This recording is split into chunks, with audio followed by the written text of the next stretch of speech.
3 mois après le glissement de terrain meurtrier qui a ravagé une partie de Freetown en Sierra Leone, le gouvernement s'apprête à fermer les camps humanitaires dans lesquels survivent des milliers de personnes depuis la catastrophe. Une façon, selon les autorités, d'obliger les sinistrés à aller de l'avant.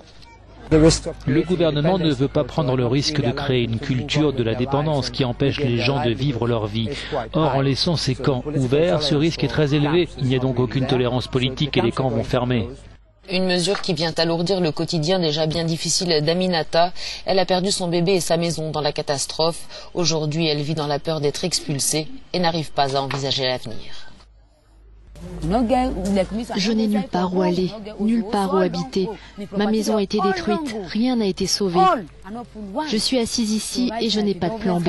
Je n'ai plus rien et je suis dans une grande souffrance. Pour chaque famille qui quittera le camp, le gouvernement a promis une enveloppe de 250 € et quelques biens de première nécessité.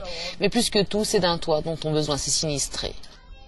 Le gouvernement fait construire des logements sociaux qu'il nous demande d'acheter. Mais où voulez-vous que je trouve l'argent? À ce jour, moins d'une 60aine de maisons ont été construites pour les victimes, alors que plus de 3000 personnes sont sans abri depuis août dernier et cette gigantesque coulée de boue qui avait fait plus de 500 morts.